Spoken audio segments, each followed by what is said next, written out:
بسم الله الرحمن الرحيم. الفاتحة إلى روح حبيبنا وشفيعنا سيدنا رسول الله صلى الله عليه وسلم وآله وأصحابه وأزواجه وإخوانه من الأنبياء والمرسلين،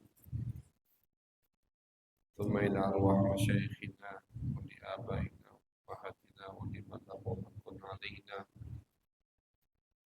خصوصا مؤلف هذا الكتاب الإمام الحبيب العارف بالله أحمد بن زيد الحبشي، بأن الله يغفر لهم ويرحمهم ويهدي درجاتهم في الجنة وينفعنا بأسرارهم وأقوالهم وعلومهم وبركاتهم في الدين والدنيا والآخرة بسر الفاتحة.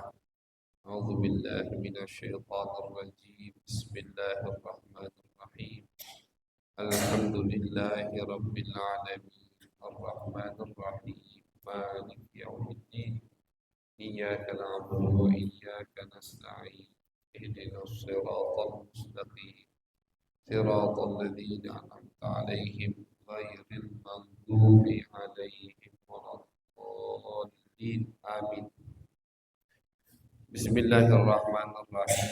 الحمد لله رب العالمين وبه نستعين على أمور الدنيا والدين، وصلى الله على سيدنا محمد خاتم النبيين وعلى آله وصحبه أجمعين. رب اشرح لي صدري ويسر لي أمري واحلل عقدة من لساني يفقهوا قولي. سبحانك لا علم لنا إلا ما علمتنا إنك أنت العليم الحكيم. أما بعد، قال الإمام الحبيب الفقيه أحمد بن زيد الحبشي رضي الله تعالى عنه ورحمه الله ونفعنا به وبعلومه وبعلوم مشايخنا وبعلوم سائر الصالحين في الدارين آمين. إلى أن قال: باب الحج والعمرة ويجب للطواف ستر العورة والطهارة عن الحدثين وعن النجاسة، وأن يكون 7 طوفات في المسجد،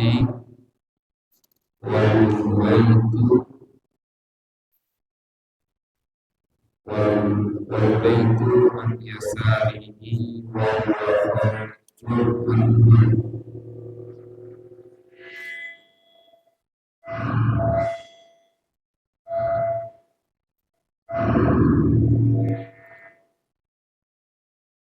ويجب أن يكون السعي 7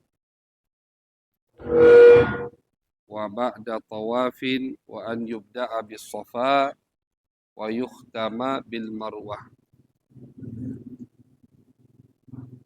وواجبات الحج: الإحرام من الميقات، والمبيت بمزدلفة ليلة النحر، والمبيت ليالي التشريق بمنى، ورمي جمرة العقبة، ورمي الجمار 3، وطواف الوداع. وأما سنن الحج فكل ما سوى الأركان والواجبات. Alhamdulillah, puji syukur kehadirat Allah Subhanahu wa Ta'ala atas segala nikmat yang Allah berikan. Salawat dan salam kita haturkan kepada baginda besar Nabi Agung Nabi Muhammad sallallahu alaihi wasallam. Ma'asyiral hadirin wal hadirat yang dirahmati oleh Allah, kajian malam hari ini itu adalah masih kita membahas bab yang berkaitan dengan haji dan umrah, yang mana malam hari ini kita berada di pembahasan wajibat tawaf. Ketika kita haji atau ketika kita umroh ada tawaf. Tawaf itu keliling. Arti dari tawaf secara bahasa keliling. Tawafa yatufu tawfan, keliling. Nah, tapi ketika sudah ada tawaf dalam syariat, maka ketika disebutkan kalimat tawaf yang dimengerti langsung artinya mengelilingi Baitullah Al-Haram, Al-Ka'bah, mengelilingi Ka'bah sebanyak 7 kali. Sebanyak 7 kali, maka itu dihitung satu tawaf. Misalkan ada orang yang mau mengelilingi Ka'bah lebih dari 7 kali, boleh atau tidak? Boleh. Ada yang nak mengelilingi Ka'bah 14 kali, misalkan, boleh. Cuman harus lipatan dari 7. Baru bisa dihitung satu kali tawaf. Misalkan ada yang bertanya, kamu udah tawaf belum? Sudah tawaf, artinya sudah mengelilingi 7 kali. Jadi kalimat tawaf untuk orang yang mengelilingi Ka'bah sebanyak 7 kali. Ibadah. Jadi misalkan ada orang yang mau mengelilingi Ka'bah lebih dari 7 kali, boleh. Pengen mengelilingi Ka'bah 14 kali, 21 kali, 28 kali, boleh. Bebas. Dan setiap kelilingnya itu dapat pahala dari Allah Subhanahu wa ta'ala. Cuman tawaf ini ada syarat-syaratnya. Ada syarat-syarat biar tawaf kita sah. Syarat-syarat biar tawaf kita diterima oleh Allah Subhanahu wa ta'ala. Yang pertama, syarat biar tawaf kita sah, yang pertama adalah satrul aurah. Wajib kita menutup aurat. Jadi pas tawaf auratnya harus tertutup. Jangan sampai tawaf auratnya terbuka, maka tawafnya tidak sah. Kalau tawafnya tidak sah, berarti haji atau umrohnya juga belum sempurna. Akan diulangi. Tapi amal ibadah haji umroh ini tidak batal, diulangi, wajib dia tawaf lagi. Jadi yang pertama harus menutup aurat. Yang kedua, wattaharatu 'anil hadatsain. Yang kedua harus dalam keadaan suci ketika tawaf. Jadi yang pertama aurat harus tertutup, yang kedua harus dalam keadaan suci. Tidak dalam keadaan janabah, hadas besar atau hadas kecil. Ini wajib hukumnya. Karena Nabi Muhammad SAW beliau bersabda, tawaf itu seperti sholat. Tawaf seperti sholat. Artinya apa yang dijadikan syarat untuk sholat, berarti itu juga syarat untuk tawaf. Kecuali di tawaf boleh ngomong. Pas lagi tawaf nggak boleh ngomong. Boleh berbicara. Walaupun tidak afdol ya. Tidak afdol lagi tawaf kita ngoceh misalkan. Tawaf itu waktu kita zikir, kita istighfar, kita sholawat kepada Nabi Muhammad, atau kita baca Al-Quran. Itu waktu yang harus kita lakukan ketika tawaf. Tapi umpama ada yang berbicara ketika lagi tawaf, sah tawafnya, cuma tidak afdal.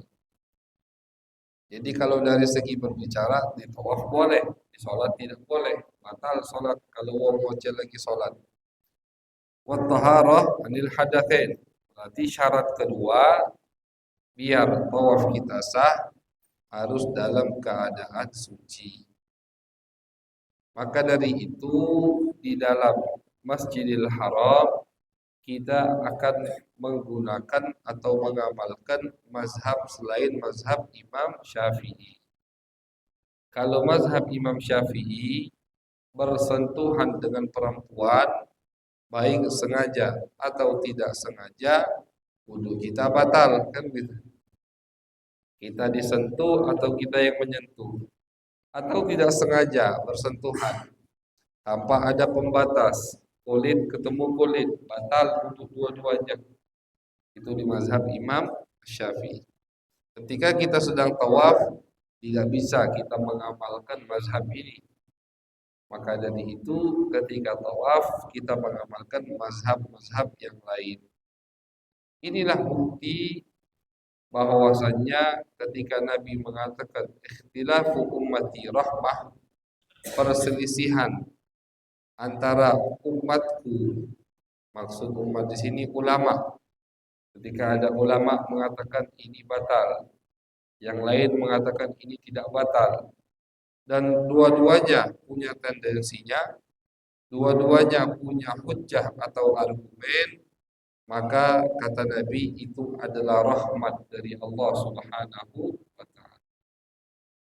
Di dalam Islam sekarang ada 4 mazhab yang dianggap, 4 mazhab yang dipercaya, 4 mazhab yang disahkan oleh ulama. Siapapun yang ikut mazhab tersebut berada di jalan yang benar. Dan itu kata Nabi adalah rahmat dari Allah Subhanahu wa taala. Paling banyak kita membuktikan rahmat tersebut ketika kita berada di luar. Ketika kita lagi haji atau umrah. Di situ kita akan menemukan paling banyak bukti betapa besarnya anugerah Allah untuk umat Nabi, sehingga tidak ada hukum itu cuma satu pendapat. Coba bayangkan sekarang kalau hukum itu cuma satu pendapat. Umpama mazhab Syafi'i saja yang bersentuhan dengan wanita baik sengaja atau tidak sengaja, maka wudunya batal. Umpama seperti itu berat untuk kita. Soalnya tahu sendiri pas lagi tawaf itu desek-desekan. Pas lagi tawaf itu desek-desekan, ya kan? Campur laki-laki perempuan, desek-desekan. Kita tidak tahu kadang kapan kita disentuh. Bahkan kadang kita tidak tahu, tidak merasa disentuh. Kita kira yang nyentuh laki-laki, ternyata perempuan. Kalau mau pakai mazhab Syafi'i, susah kita tawaf. Baru jalan setengah, batal duduk lagi. Mau lanjut ke senggol, batal duduk lagi. Atau akan orang ini tawaf misalkan di atas disutuh, yang jauh biar sendirian, susah, berat. Maka itu ada pendapat-pendapat yang lain dan semua mempunyai dalil.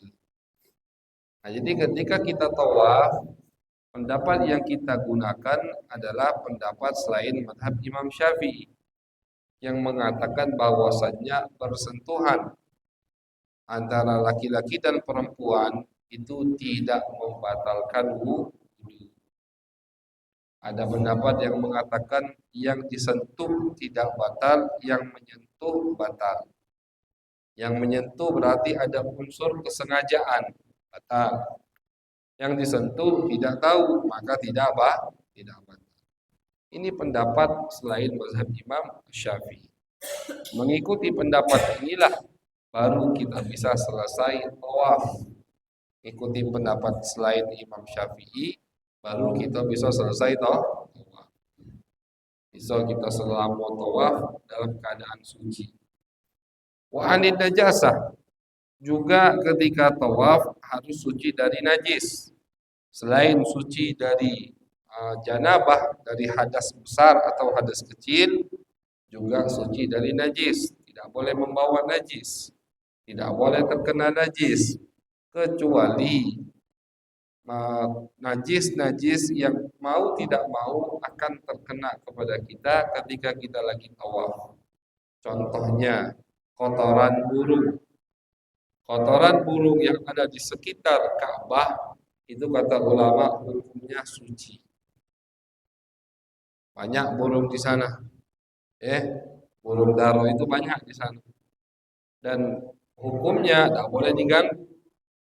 Tidak boleh kita ngusir. Kita lagi tawaf, ada burung misalkan nempel di badan kita, kita usir, tidak boleh. Apalagi dibunuh. harga burung di sana paling mahal dari seluruh dunia. Harganya sama dengan satu kambing. Artinya ketika membunuh burung maka wajib denda bayar satu ekor kambing. Oke, kata ulama harga burung dara paling mahal di mana? Di Mekah. Orang yang ganggu atau yang bunuh burung dara itu kata Allah di denda hukum berapa? Satu kambing. Makanya mereka berkembang biak di sana banyak. Tidak boleh diganggu, tidak boleh diusir, apalagi disembelih, haram hukumnya. Dendanya satu kambing. Nah, maka oleh karena itu, kalau kita lagi tawaf, terkena kotoran burung, itu kata ulama tidak apa-apa. Kotoran burung tersebut hukumnya tidak najis karena mengikuti pendapat yang lain. Ada pendapat yang mengatakan kotoran burung dara yang dimakan itu tidaklah najis. Jadi ada seorang wali, seorang alim bernama Sayyid Alawi Al-Maliki. Itu beliau mengumpulkan beberapa hukum yang khusus untuk Masjidil Haram. Sehingga beliau katakan ini mazhab Masjidil Haram. Jadi bukan mazhab Syafi'i, bukan mazhab Maliki, bukan mazhab Ahmad bin Hambal, bukan mazhab Hanafi. Tapi mazhab apa? Mazhab Masjidil Haram. Hukum-hukum yang terkait dengan Masjidil Haram itu dipilih dari 4 mazhab, hukum-hukumnya dicari yang paling gampang untuk yang lagi tawaf sehingga ditetapkan ini yang harus dipakai, yang harus diamalkan ketika tawaf. Artinya ketika sedang tidak tawaf, kita di hotel, kita di rumah, kita di pasar, nggak boleh kita ngamalkan hukum itu. Orang sentuhan dengan istrinya di hotel, lagi umroh dia, lagi haji, cuma di hotel, bukan di masjid, batal dah wudunya, batal. Kalau kata Habib tidak batal kalau lagi tawaf. Jadi itu hukum khusus untuk di Masjidil Haram. Kayak Sayyid Alawi mengatakannya madhab Masjidil Haram. Karena kotoran kambing dia bawa ke rumah, dia sholat, sadak dah sah. Kenapa ya? Di rumah kan bisa dilepas, bisa diganti, bisa disucikan. Jadi itu hukum khusus untuk Masjidil Haram. Ketika kita masuk ke Masjidil Haram, kita pakai hukum itu.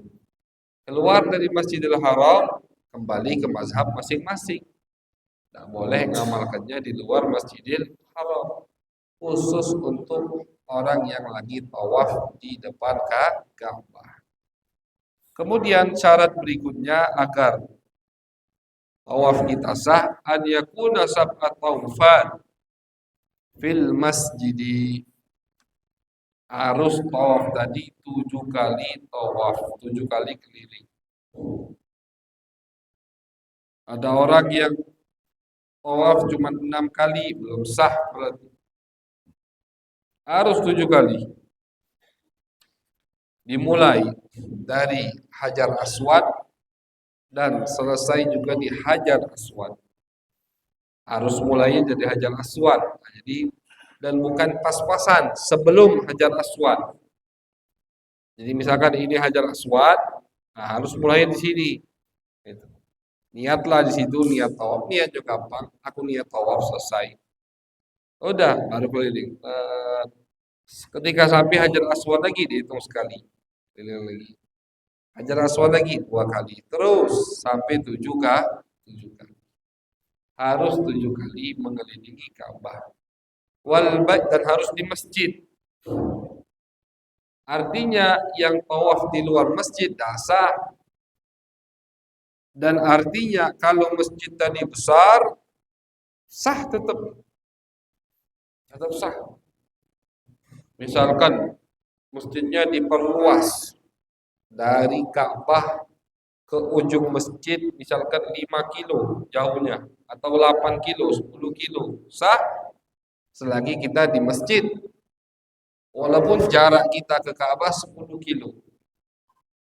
Tapi kalau kita walaupun jarak ke Ka'bah tadi 5 kilo, kita di luar masjid, maka tawaf kita tidak sah. Harus di masjid. Di di lantai 2 boleh. Kalau lantai 2 tadi masjid. Lantai 2. Fil hawa, ini ulama menyebutkan mungkin dulu belum terbayangkan, sekarang terjadi. Di udara. Jadi bukan di tanah, dia tawaf di udara. Udaranya tapi di dalam masjid. Sah atau tidak sah kalau di dalam masjid. Mungkin orang dulu mayaknya cak mano ini tawaf di udara. 5 tahun yang lalu itu kami mengamalkannya. Kenapa? Waktu itu Masjidil Haram ada perombakan. Masjidnya ada perombakan. Sehingga pemerintah Saudi membuat tingkatan sementara. Ini Ka'bah. Nah, dibangun untuk sementara dibangun ngelilingi Ka'bah untuk tawaf. Tingkat 2, tingkat 3. Ini kan udara. Dibangun sama dia. Jadi kami tawaf bukan di masjid. Ini masjid. Ini Ka'bah. Kami tawaf di sini. Tempat uang tawaf sekarang, dulu ada pojoknya ada bangunan sementara untuk tawaf di situ. Jadi tingkatnya bukan di masjid, bukan. Ini masjid, masjidnya lagi di renov. Ini Ka'bah. Kami tawaf di sini. Antara Ka'bah dan masjid, di tengah-tengahnya kami tawaf. Ini seperti tawaf di atas udara. Tapi karena udara tadi masih dalam masjid, udaranya udara masjid, maka tawafnya juga sah. Begitu.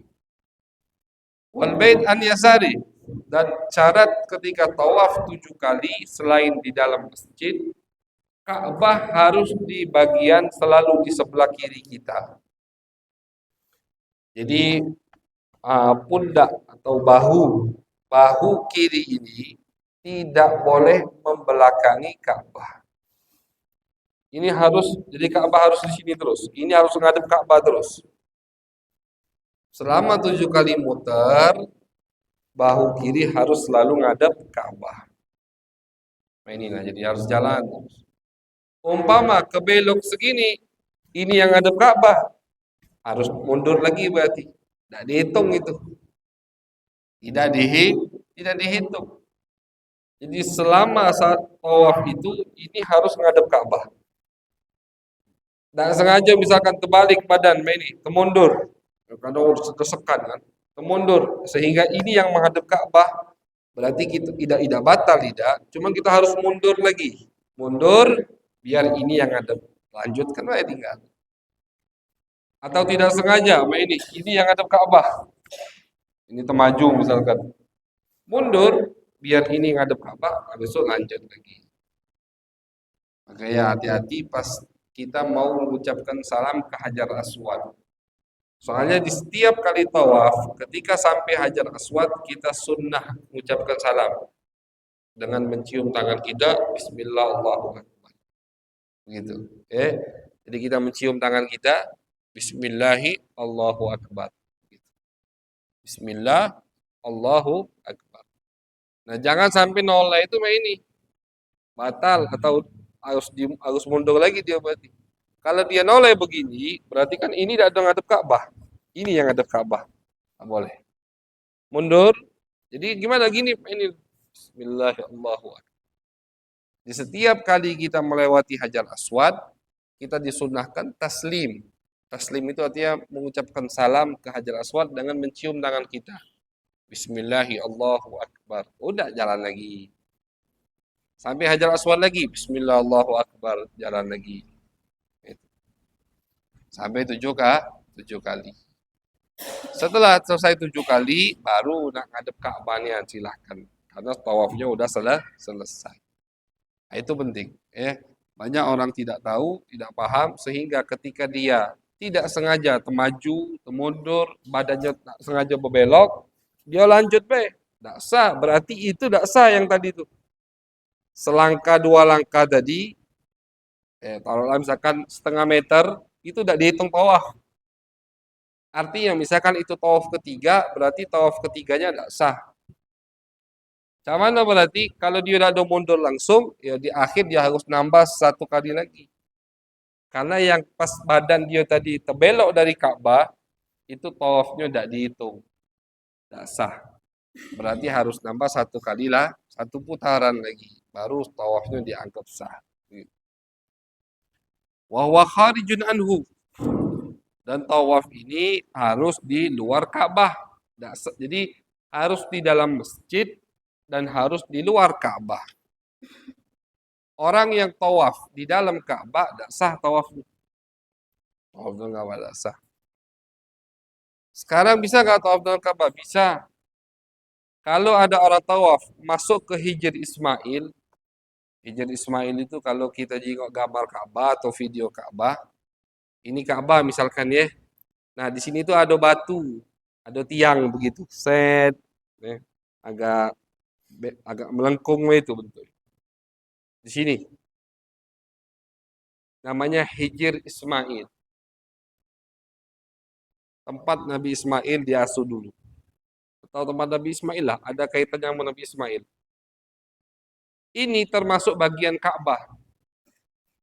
Ketika pembangunan Ka'bah sama orang Quraisy, karena duit halal mereka habis, mereka tidak bisa membangunnya sampai ke Hijr Ismail.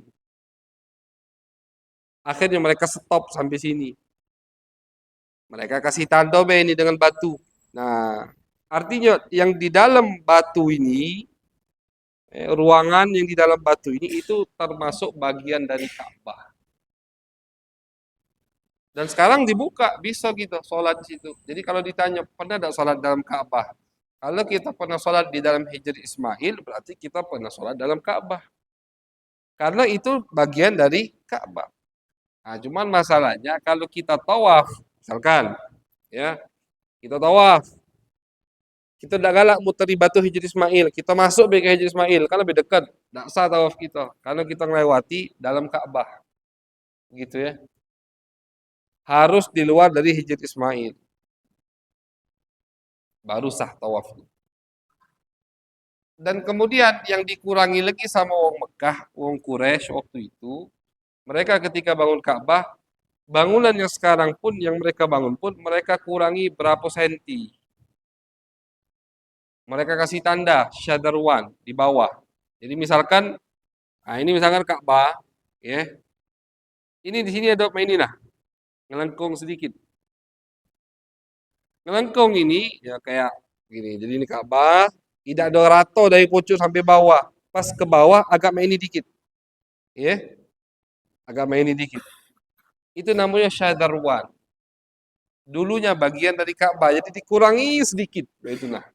Tapi mereka kasih tanda sehingga sampai bawah Ka'bah itu tidak ada rato ini, tidak. Petanya itu tidak durato sampai bawah. Pas agak ke bawah, di bawah sekali udah di pondasi. Nah ini nah. Set gitu. Kan begini nih. Ada ruang kan di sini. Nah ini. Nah, orang yang kata ulama yang tawaf menempelkan tangannya di Ka'bah tidak sah. Kenapa? Karena tangannya berarti masuk dalam Ka'bah. Nah, ini tonton misalkan. Nah, ini nah. Ini Ka'bahnya sampai bawah ada gini ya nah. Berarti kalau nempel ke tangan, berarti kan di dalam ini. Di dalam Ka'bah berarti. Tidak sah tawaf. Jadi orang yang menempelkan tangannya ketika tawaf, tawafnya tidak sah. Karena sebagian dari tangannya masuk di dalam Ka'bah. Harus semuanya di luar Ka'bah dan di dalam masjid.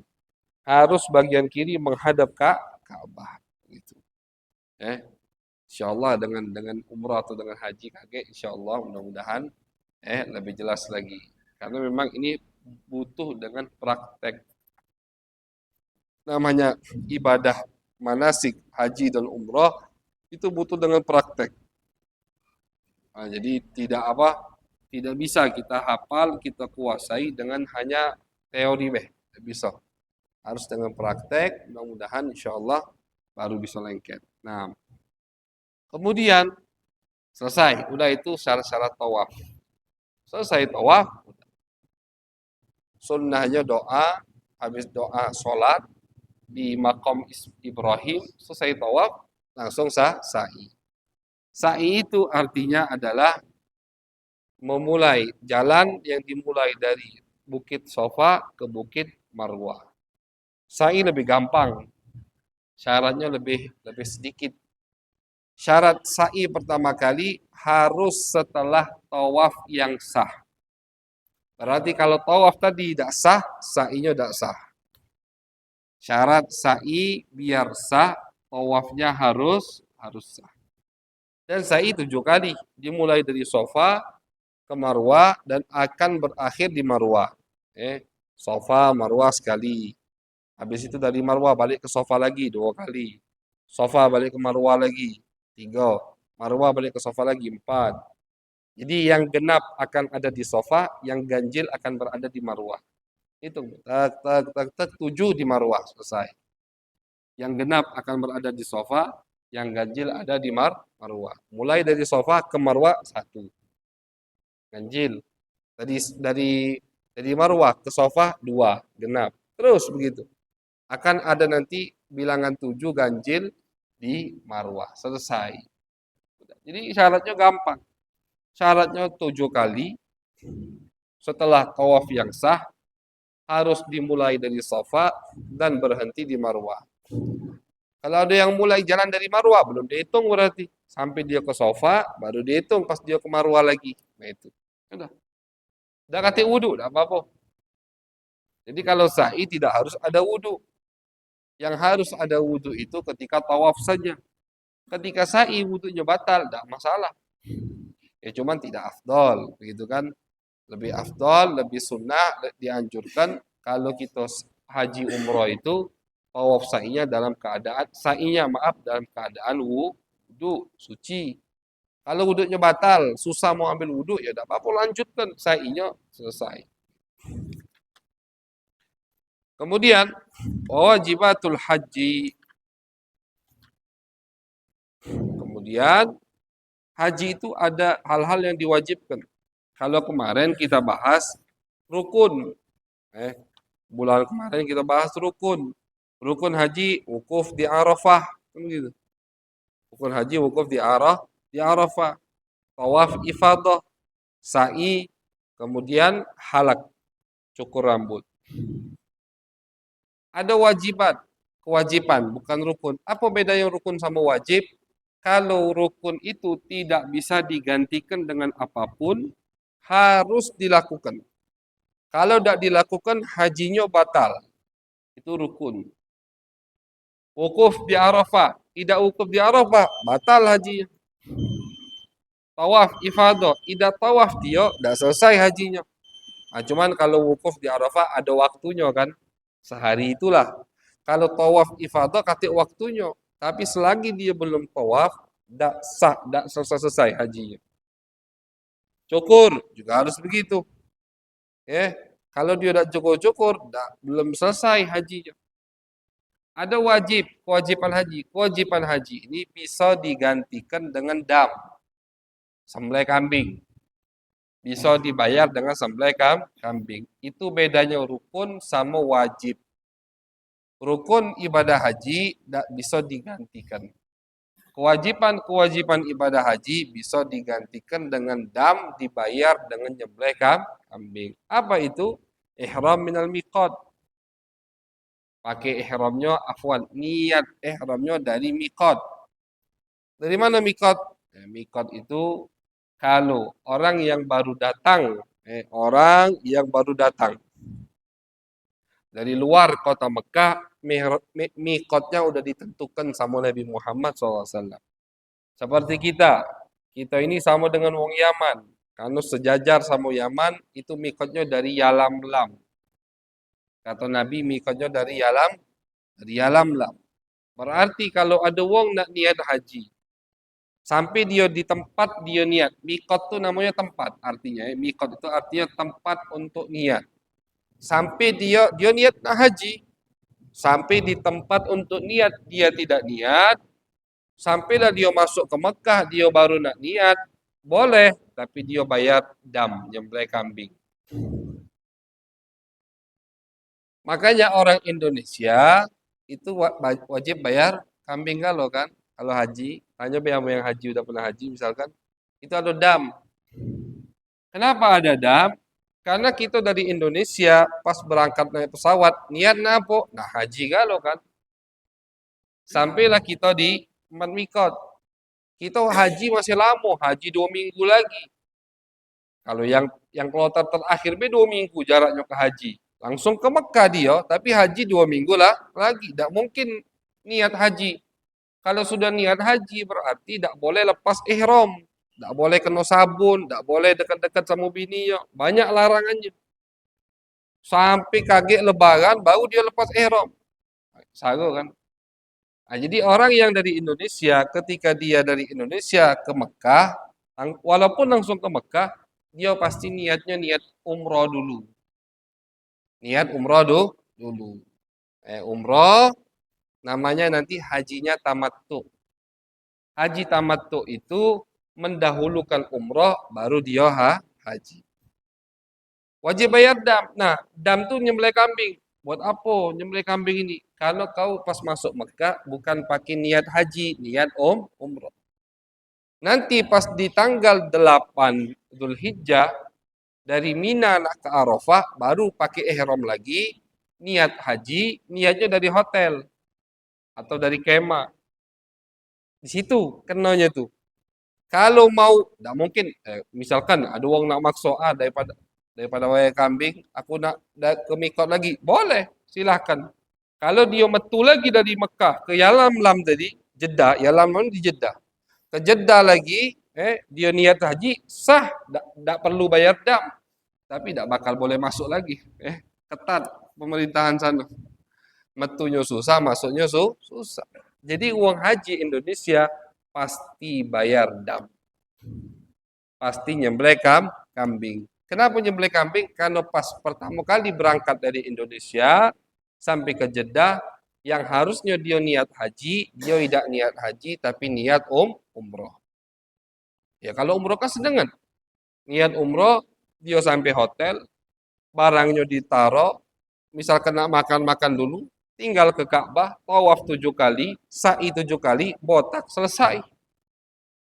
Udah pakai baju biasa lagi. Sampai kapan? Sampai 2 minggu lagi. Pas haji baru tanggal 8 Zulhijjah tadi, baru dia mandi lagi, dia rapi-rapi lagi, dia pakai kain ihram lagi, baru dia niat haji. Gitu ya. Nah, jadi kewajiban haji itu ihram hajinya dari miqat, dari tempat yang sudah ditetapkan oleh Nabi Muhammad untuk orang niat haji. Ini kalau wong yang tinggal di luar kota Mekah. Untuk orang yang tinggal di dalam kota Mekah, niatnya dari rumah. Yang tinggal. Seperti kami, waktu itu 10 tahun di Mekah. Tidak perlu, walaupun kami asli orang Indonesia, tidak perlu ke Jeddah. Karena sudah mukim. Mukim di Mekah, maka niatnya kapan? Ya di rumah. Pas naik bis nak ke Arafah, baru niat kan. Kenodam, tidak kenodam, kan kami mukim. Hukum yang kenodam itu khusus untuk orang yang bukan mukim. Yang datang dari kotanya memang niatnya mau haji. Umpama ada orang kayak orang dulu, ya sekarang tidak bisa dulu. Orang dulu itu kalau nak haji berangkatnya dari sebelum puasa. Dari sebelum puasa mereka udah berangkat. Tinggal berbulan-bulan. Apakah kena dam? Tidak kena dam. Karena dia lah niat mukim. Niat mukim di sana, sampai datang bulan haji, dia haji, tidak perlu lagi mikot ke Jeddah sana. Itu, ya. Itu kewajiban pertama. Kewajiban kedua, mabit di Musdalifah, menginap di Musdalifah. Menginap di Musdalifah itu wajib walaupun sebentar. Kewajiban kedua, menginap di Musdalifah. Kapan? Malam takbiran. Kita kalau sini, kalau Arafah hari Sabtu kalau di Saudi. Kita hari Minggu ini Arafahnya. Nah, berarti kita patokan Saudi be, karena uang haji kan di sana. Nah, misalkan sekarang, berarti malam Minggu. Kalau wukuf di Arafah hari Sabtu, malamnya mabit nginap di Musdalifah. Kapan mulai waktunya? Setelah 12 malam. Di bawah jam 12 belum dihitung. Harus sudah masuk pertengahan malam, jam 12 malam. Lewat 12:05 kita di Muzdalifah, cukup sebentar, udah cukup. Tidak harus sampai 2 jam, 3 jam, tidak. Cuman dengar deh. Habis itu langsung jalan lagi. Kalau ditinggalkan, bayar kambing. Tidak mabit di Muzdalifah, bayar kambing. Kemudian kewajiban berikutnya, wal mabit layali tasyrik di Mina. Menginap di Mina 3 malam. Malam 11, jadi malam Minggu. Malam Minggu malam takbiran kan? Malam Minggu, malam takbiran. Itu udah masuk tanggal 10. 10 Zulhijjah. Minggunya Lebaran, sholat Idul Adha. Malamnya, malam Senin, malam Selasa, malam Rabu, 3 malam itu harus menginap di Mina. Ya, kalau jamaah Indonesia pasti tahu kan ada yang tawifnya. Jadi setelah malam takbiran, 3 malam berikutnya harus nginap di Mina. Nginap di Mina ini yang dihitung, yang diwajibkan cuma waktu malam. Begitu. Sebenarnya siangnya tidak apa-apa kita keluar. Ya cuman karena buat ketertiban maka jamaah Indonesia semua jamaah ya 3 hari itu setia di Mina. Tapi kalau kami waktu itu dari pondok pesantren tidak, paginya kami tidur di pondok. Habis maghrib baru kami jalan ke Mina. Wajib mu'dhamul lail. Misalkan malam itu ada 12 jam, wajib lebih dari setengah. Artinya kalau dibagi 2, 12, 6 jam. Berarti 7 jam cukup. Gitu. Beda dengan nginap di Muzdalifah. Kalau nginap di Muzdalifah cukup sebentar. Kalau nginap di Mina harus lebih dari setengah malam. Jadi kalau malam dihitung 12 jam waktu malam, maka setengah dari 12 jam 6 jam. Nah, harus lebih dari setengah, 7 jam berarti. 7 jam selesai udah balik. Duduk be jadi di Mina tuh nah. Duduk be 7 jam. Selesai itu wajiban. Boleh ditinggalkan boleh, tapi bayar kambing. Kemudian ramyu jamratil aqabah. Melempar jamrah aqabah. Jamrah aqabah itu jamrah yang ketiga. Jadi tertibnya begini. Selesai wukuf di Arafah, kita ke Muzdalifah. Muzdalifah, umpama kita tiba di Muzdalifah sebelum jam 12, kita harus nunggu sampai jam 12. Jam 12 lewat 5 menit, boleh kita langsung jalan. Kemana kita? Ke Mina. Untuk nginep, bukan nginep dulu. Ngapain kita ke Mina? Rami. Kita akan ngelontar. Jamroh Aqabah, jamroh yang kan jamroh itu ada 3 yang ngelontar. Yang pertama yang kecil, yang kedua sedang, yang ketiga besar. Nah ini yang besar ini. Jadi dari Muzdalifah kita langsung ke Mina untuk apa? Untuk ini wajib ya. Untuk ngelempar jamroh Aqabah 7 batu. Tak 7 kali selesai udah. Ngapa udah dari awal? Yang dari awal tuh kaget. Jamroh pertama yang kecil, jamroh kedua yang sedang, jamroh ketiga yang besar itu wajib nanti. Selesai jamroh, kita melakukan rukun tawaf ifadah ke Ka'bah. Itu tertib haji ya. Tertib haji yang sunnah. Boleh dimaju mundur kan boleh. Misalkan dari Muzdalifah langsung nak tawaf boleh. Jamrohnya KGB boleh. Tapi kalau mengikuti sunnah tertibnya begitu. Habis dari jamroh di Mina malam takbiran itu langsung ke Ka'bah tawaf 7 kali. Selesai Ka'bah tawaf 7 kali, udah cukur rambut, selesai hajinya. Selesai. Boleh pakai baju, boleh pakai sabun, boleh berhubungan dengan istrinya. Kalau udah selesai semua, habis haji. Tinggal wajib-wajibnya, apa wajibnya? Nginep di Mina 3 malam, sama ngelempar jumroh tadi 3 kali. Udah. Setiap malam ngelempar. Malam pertama lempar, yang pertama 7 kali. Jamroh yang ketiga, yang kedua, yang sedang 7 batu, 7 kali lemparan. Jamroh yang ketiga 7 kali lemparan. Udah balik ke kemah, tidur lagi, santai. Malam ke Mina lagi, ke Mina lagi, mabit lagi 7 jam, kemudian lempar lagi. Begitu. Sampai 3 malam selesai haji. Begitu amaliyah haji. Kemudian yang terakhir tawaful wada. Sebelum meninggalkan sebelum meninggalkan Mekah harus ada yang namanya tawaf. Apa itu tawaf wada? Tawaf perpisahan. Tawaf perpisahan. Di madhab Syafi'i ada dua pendapat. Ada pendapat yang mengatakan sunnah, ada pendapat yang mengatakan wajib. Tawaful wada artinya sebelum kita keluar dari hotel, ninggal ke Ka'bah, ninggal ke Mekah, baik kita nak balik ke Indonesia atau nak ke Madinah, itu kita sunnah untuk tawaf 7 kali, selesai. Tidak kata sa'i dah tawaf 7 kali perpisahan dengan Ka'bah. Kemudian sunnah-sunnah haji selain rukun dan wajib. Selain rukun dan selain wajibat yang kita amalkan di sana itu semua adalah sunnah. Jadi simpel sebetulnya, cuman memang akan lebih melengket kalau kita langsung praktek. Mudah-mudahan kita diberikan oleh Allah kesempatan untuk melaksanakan ibadah haji dan ibadah umrah fi khairin wa lutfin wa afiyah, amin ya rabbal alamin. Bismillahirrahmanirrahim.